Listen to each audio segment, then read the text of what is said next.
So is your party denying the will of the British people?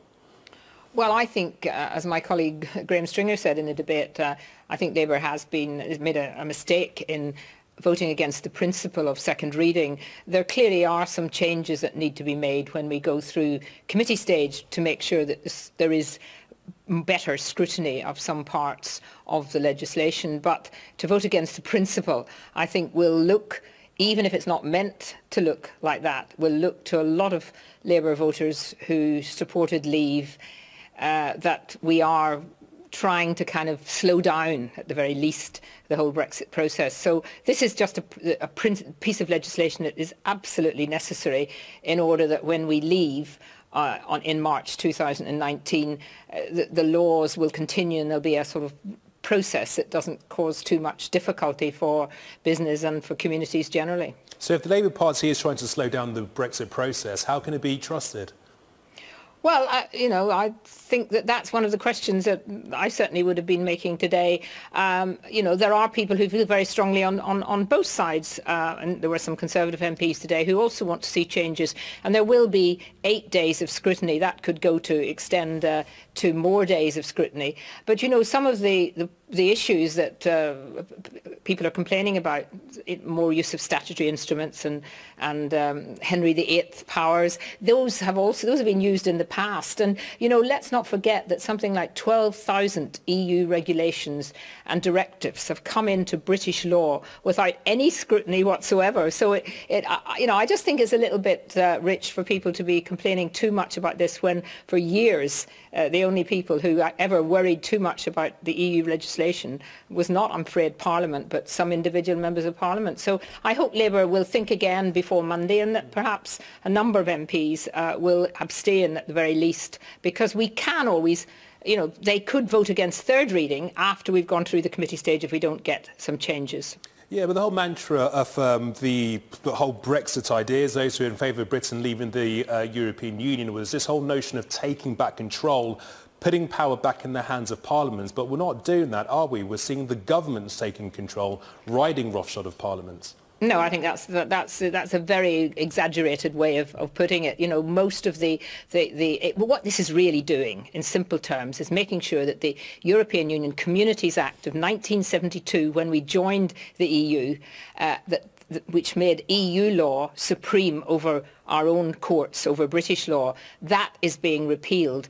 As part of that process, on day one after we leave, there are going to be all that law comes into British law, and there are obviously technical changes, institutions that might have to be set up to get that smooth transition, and a lot of that is very, very technical. I said today, this is a wonderful bill for lawyers. They will love it, but the vast majority of the British public will simply say, look, how are we going to make sure that we leave in the best possible way, the way that is going to disrupt as little as possible, and that is meaning that this bill has to go through. But there will be changes at committee stage, and Labour will be pushing those changes, as will some on the Conservative side. What about the concerns of members within your party, members within the Conservative Party, the Liberal Democrats, the SNP, who are raising concerns about this issue of Clause 9, which says ministers will have the power to make legislative changes which they consider appropriate for the purposes of implementing the withdrawal agreements? Is that not a translation of that they can effectively do anything they want as long as it's related to Brexit? No, I don't think it is like that. You could read that into it if you want to, but I think we have to in some way reflect that of the faith of politicians who are giving commitments, and certainly as far as my concern would be as a Labour MP, that we see no watering down whatsoever of any of the workers' rights and benefits that we have. Most of them, of course, have come from ourselves. They may have been overpinned by EU law, but most of the benefits, workers' rights, maternity benefits, where we're actually much better in this country than many of the EU countries. So I have no worries that even a Conservative government would want to roughshod as soon as we leave the EU over those workers' rights, because there's going to be a general election pretty soon, if not before. There certainly will be a general election shortly shortly after we leave. And I just do not see that that's happening. And there are all other checks and balances. So it's a question really of kind of getting the key issue, which is the principle of getting the bill through its second reading, and then having that debate about the detail where changes can happen in order to make sure that Parliament does have a full say. Yeah, are you optimistic that we will get a deal come 2019, given how slow the progress is so far?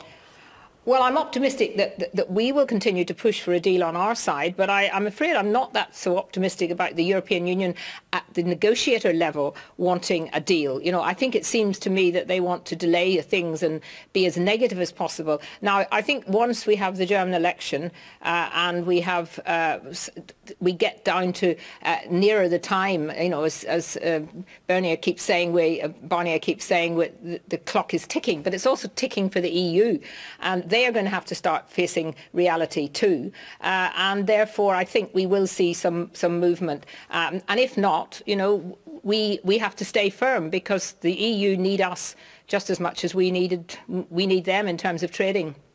Kate, many thanks indeed. Appreciate your time. Thank you. Thank you.